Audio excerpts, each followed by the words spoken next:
ፍቅረኛ ከዚህ በኋላ በፍጹም አታከብርህም።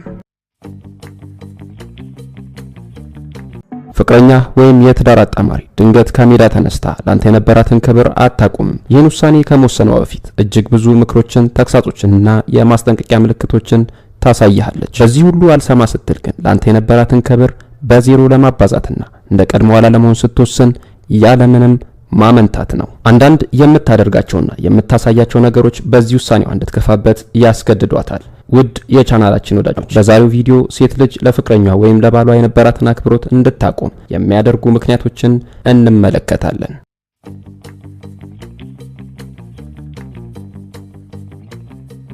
አንደኛ፣ በሰዎች ፊት ማሸማቀቅ።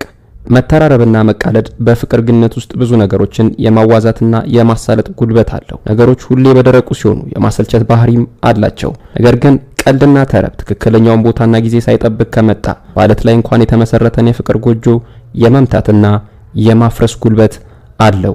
አንዳንድ ወንዶች ፍቅረኛቸውን ወይም ሚስታቸውን ጓደኞቻቸው፣ ቤተሰቦቻቸው ወይም ሰዎች በተሰበሰቡበት ቦታ ሲተርቡና ሳቅ ለመፍጠር ሲጋጋጡ ይታያል። ይህ ደግሞ እሷን ከማሸማቀቅ አልፎ በራስ መተማመኗን ክፉኛ የሚጎዳ ተግባር ነው። አንዳንድ ጊዜ ደግሞ ከበዛ ጉረኝነት በመነሳት የሚስቱን ወይም ፍቅረኛውን ስሜት በሚጎዳ ስለ ገንዘቡ፣ ዕውቀቱ፣ መልኩ፣ ባህሪውና ሌላም ነገር ጉራውን የሚነዛ ወንድ አለ።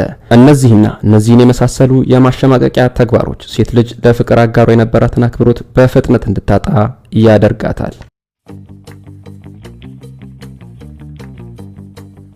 ሁለተኛ፣ እጅግ ሲበዛ የበላይ መሆን። ሴቶች በፍቅር ግንኙነት ውስጥ የበላይና የቤታቸው ራስ መሆን የሚችል ወንድ አብዝተው ይወዳሉ።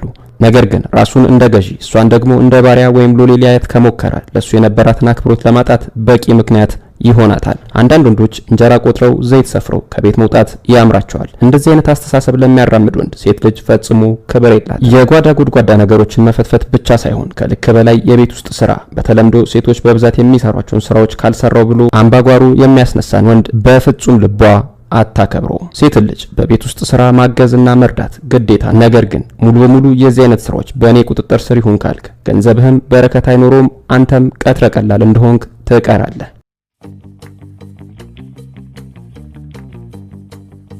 ሶስተኛ፣ ሁልጊዜ እሷ አሸናፊ እንድትሆን መፍቀድ። እጅግ በጣም እንደ ገዢ ለመታየት መጋጋጥ ከበሬታ እንደሚያስነፍግ ሁሉ ለሴት ልጅ እግር እድሜ ልክ ተደፍቶ መሽለጥለጥም አንድ ላንተ ያላትን አክብሮት እንድታነሳ የሚያስገድዳት ጉዳይ ነው።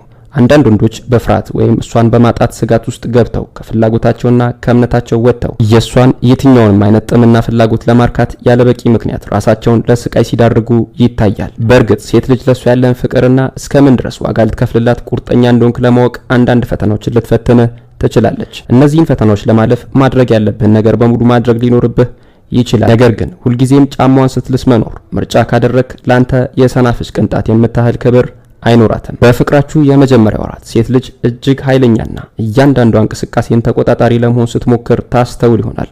እውነታው ግን ያን ተጽዕኖን ተቋቁመ እንደ ወንድ የበላይነቱ እንድትወስድና እምነት የሚጣልብ አይነት ሰው መሆንን እንድታሳያት ከመፈለግ ይመነጫል።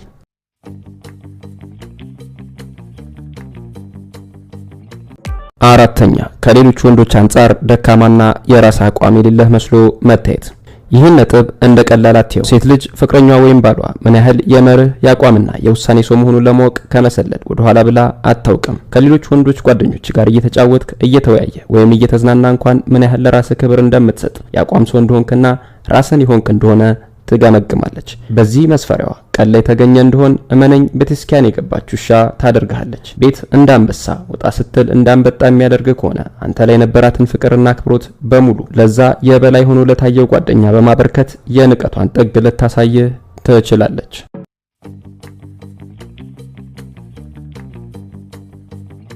አምስተኛ፣ የበዛ ጥርጣሬ።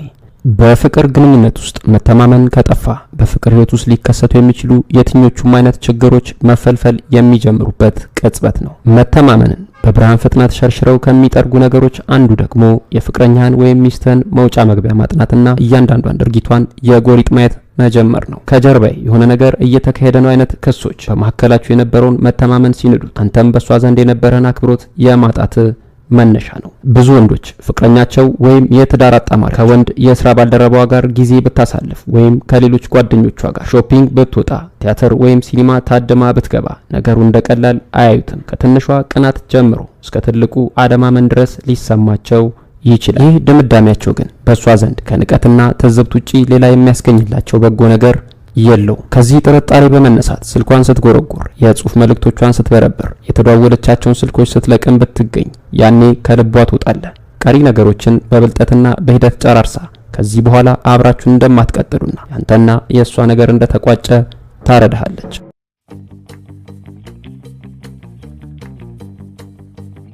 6ኛ ሁልጊዜ ከንፈር እንዲመጣጠልህ መጠበቅ። ወንድ ልጅ በህይወቱ ብዙ አሳዛኝ ገጠመኞች ሊገጥሙት ይችላሉ። ስራውን ድንገት ሊያጣ ይችላል። ከሰዎች ጋር ሊጋጭ ይችላል። በንግድ ወይም በሌላ ነገር ኪሳራ ሊደርስበት ይችላል። የደረሰበትን ሐዘንና ስሜት ለሚወዳት ሚስቱ ወይም ፍቅረኛው ማጋራት የውዴታ ግዴታ ተደርጎ ሊወሰድ ይችላል። ነገር ግን የደረሰበትን አሳዛኝ ገጠመኝ ሁሌ እንዲታዘንለትና ከንፈር እንዲመጠጥለት እንደ ሰበብ የሚያነሳ ከሆነ በረባ ባረባው እንደ ተጎጂና እንደ ተጠቂ መታየት መፈለግ ከጀመረ ድንገት ለሱ የነበራትን አክብሮት በማንሳት ሌላ አዲስ የሐዘንና የቁዘማ አጀንዳ በመስጠት ትተባበረዋለች። ማንም በህይወት እስካለ የሆነ አሳዛኝ ገጠመኝ ያገኘዋል። ለደረሰበት ነገር ከሚስቱ ወይም ፍቅረኛው የመፍትሄ ሐሳብ መጠበቅም መጠየቅም ተገቢ ነው። ከደረሰብህ ነገር ወጥተህ ህይወትን እንደገና ለመጋፈጥ የማትደፍር አይነት ሰው ከሆንክ ከፍቅረኛ ወይም ሚስት አክብሮት ባትጠብቅ እመክርሃለሁ።